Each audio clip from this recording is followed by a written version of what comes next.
ఏమి రావుగా. So everything ప్రకృతిలో ఉంది, దాన్ని బయటికి తీసుకురావడం మానవుడు నేర్చుకున్నాడు. మానవుడికి జ్ఞానం ఇచ్చింది ఎవరు?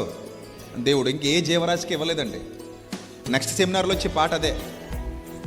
ఈ సృష్టిలో ఎన్నో జీవరాశులు ఉన్నాయి, వాటికి లేని జ్ఞానం మానవుడికి మాత్రమే ఎందుకుందని క్వశ్చన్ చేస్తూ ఒక పాట రాశాను.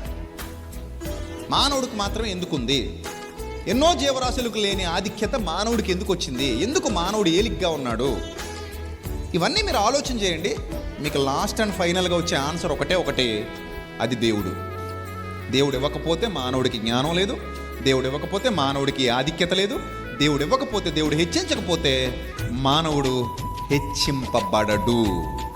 ఇది సత్యం.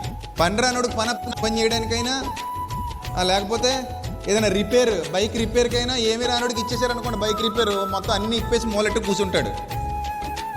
ఇంకా దాన్ని ఎలా బిగించాలో కూడా వాడికి తెలీదు. అదే సమర్థుడు అనుకోండి, సౌండింగ్ చెప్పేస్తాడు రిపేర్ ఏంటనేది. మీరు బండి పట్టుకెళ్ళగానే ఒక ట్రైల్ వేసుకొస్తాడు, కారు పట్టుకెళ్ళగానే ట్రైల్ వేసుకొస్తాడు. సమర్థుడు, పనిలో నిపుణత గలవాడు, వెంటనే చెప్పేస్తాడు, సార్ దీనికి కంప్లైంట్ ఉంది చేసేద్దాం అంటాడు. అంతే, వెంటనే కంప్లైంట్ చేసేస్తాడు, పంపించేస్తాడు. అది నిపుణుడు. చేతగానుడే పని తగలేస్తాడు, చేతనైనడు పని నిలబెడతాడు. అంతేనా? ఎక్కడైనా అంతేగా. వంట వచ్చిన వాళ్ళు వంట బాగా చేస్తారు, వంట రాని వాళ్ళు మొత్తం తగలేస్తారు, అతికెళ్ళి కుండీలో పోయాలి. అంతే కదా మరి. చాలామంది పరికెళ్ళి కుండీలో పోతుంటారు, వీళ్ళకి రాదు వంట, తగునమ్మా అని బయలుదేరతారు. నేను చేసేస్తానంటే ఇటు గరిటి దాకా ఉంటే వచ్చేది వంట రాదు. దానికి ఒక పద్ధతి, దానికి ఒక నేర్పు, దానికి ఒక అనుభవం, ఇవన్నీ ఉంటాయి.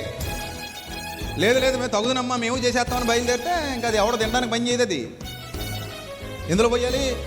గోతులో పోయాలి. అంతే కదా మరి. సో కాబట్టి నిపుణత, నైపుణ్యం దేవుడు ఇవ్వాలి.